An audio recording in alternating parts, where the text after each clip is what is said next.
Hola, buen día para todos. Me presento, mi nombre es Gina Manuela Sorazipa, mi compañera Giselle Natalie Suárez y el día de hoy vamos a hablar sobre el sector externo, la inversión extranjera y la política comercial en relación a la economía del país.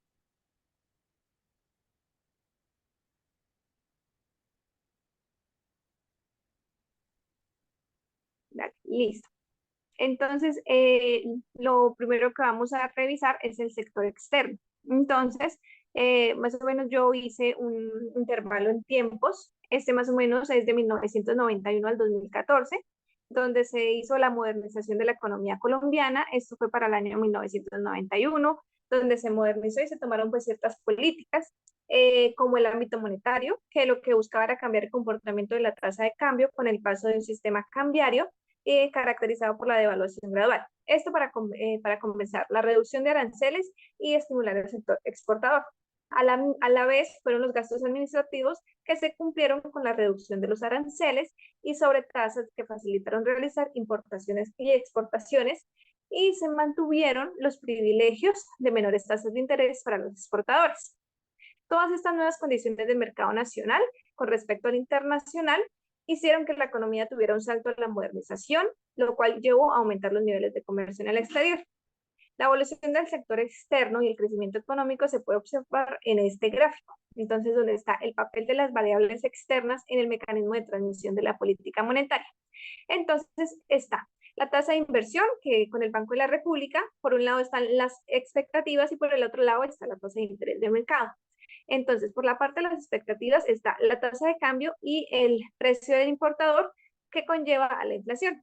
Y por el otro lado están las tasas de interés de mercado, que está el consumo e inversión, la demanda agregada que conlleva la inflación, y por el otro están los flujos de capital que conlleva a la tasa de cambio o la demanda agregada. Está, por ende, los intereses de la tasa de cambio. Listo. Entonces, esquema implica que los choques que afectan los flujos de capital y la tasa de cambio afectarán el desarrollo de la política monetaria. La importancia de este canal y la respuesta a estos choques que van a depender del grado de flotación, el grado de movilidad, los grados de descalce y los grados de traspaso de movimientos en la tasa de cambio a los precios domésticos. Entonces, la economía ha aumentado su integración con la economía global y se ubica en una escala intermedia con otras economías de la región, y esto ha traído beneficios en términos de mayor crecimiento y bienestar. Ya tenemos para el 2020, 2022, ya en momentos cuando se generó el tipo de pandemia, todo ese proceso que hubo. Entonces, con las actualizaciones de las perspectivas del crecimiento del PIB de Colombia, el gobierno nacional estimó que hubo un crecimiento del 9.7 para el 2021, siendo uno de los más altos de la OCDE, la Organización para la Cooperación y el Desarrollo Económico. Sin embargo, pues hubieron ciertas crisis marítimas y energéticas, escasez de insumos, riesgos de inflación que pudieron pues ensombrecer la recuperación de la economía global y afectar las perspectivas del país para el año 2022. Para el sector externo colombiano se evidencia un crecimiento en las exportaciones del 24%, y en las importaciones del 40.1% en el tercer trimestre del 2021, confirmado como tendencia de recuperación del comercio exterior. Pues sin embargo, para ese momento que llegó la pandemia, generó dificultades en el transporte marítimo, que se vieron reflejados en el aumento desproporcionado de los costos de los fletes y los bajos niveles de servicio de líneas marítimas. Pese a los esfuerzos para mitigar este impacto, pues se continuaron presentando congestionamientos en puertos asiáticos y de Norteamérica. Ya tenemos la economía para lo que es el comercio para lo que es el 2023 y el 2024. Esa economía moderó su crecimiento desde niveles elevados de actividad, principalmente por consumo privado. El PIB creció más o menos un 0.7 en 2023, perdón, en lo que va, y después tendrá una recuperación gradual ya a finales de este año y llegará a un 1.8 en 2024. La inflación gradualmente se reducirá para terminar este año en un 9% y empezar el 2024 con un 5%. Se generaron tres factores. A nivel global, las perturbaciones de la oferta han disminuido, mientras que la demanda se ha mantenido firme. El Banco Central está próximo al final de su ciclo alcista de tasas, entonces para luego dejarla inalterada hasta finales del 2023. Y en 2022 la economía mantuvo niveles de actividad sobresalientes. ya tenemos la inversión extranjera, que tenemos las cifras y el cuadro que se generó por parte del Banco de la República sobre la inversión extranjera directa y las cifras que se generaron en 2022, 2021, 2019 y 2015. Entonces, entre enero y junio, la inversión extranjera que llegó al país se cuantificó en los 5.889 millones de dólares en junio para el 2022. Eso casi un 78% más que lo que fue el primer semestre del 2021, que fueron 3.315 millones de dólares. Y superior o mucho más superior al que fue en prepandemia entre los primeros meses del 2019, que llegó a los 4.940 millones de dólares. Pero de visto de una forma mucho más, a una escala más grande, fueron mucho más en el 2015, que fue unos 6.000 millones de dólares, es decir, que marcó un nuevo nivel que no era tan alto desde hace más o menos 7 años. Entre enero y junio, la inversión extranjera que llega al país se cuantificó y generó más o menos 5.889 millones de dólares, que fue el 78% más que el primer semestre. Y ya para el tema del 2023 se repuntó un 25% en el primer semestre, en el primer trimestre, perdón. Lo que va corrido del año llegaron a los 2.852 millones de dólares y esto hace parte de la caída del dólar. Más o menos es lo que se puede explicar con estas cifras.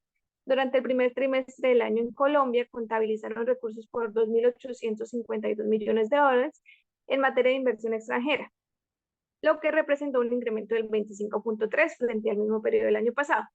Esto, más o menos en sectores como el caso del petróleo y la minería, que representan un saldo favorable de 708 millones de dólares.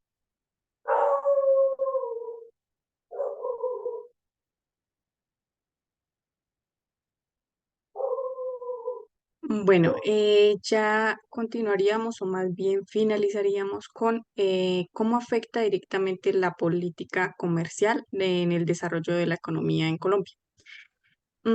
Directamente la política comercial ha sido manejada de una manera muy reactivadora ante las bonanzas de los bienes tradicionales, como lo es en Colombia el petróleo y el café, lo cual evidencia la poca planificación a lo largo de, pues a un largo plazo dentro del sector externo del país.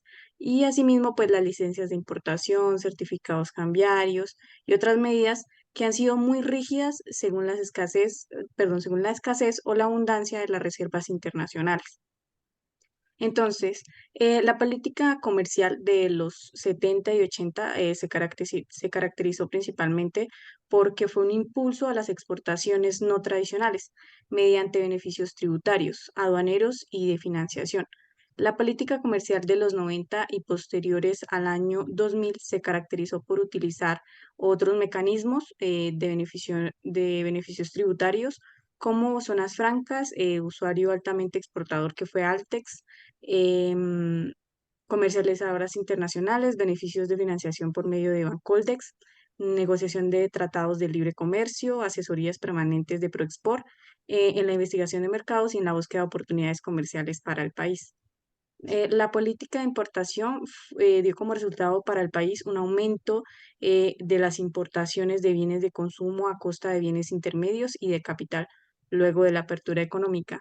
La política de exportación ha sido un impulso a las exportaciones no tradicionales, pero igualmente la exportación tradicional aún tiene gran representación en el total de las exportaciones.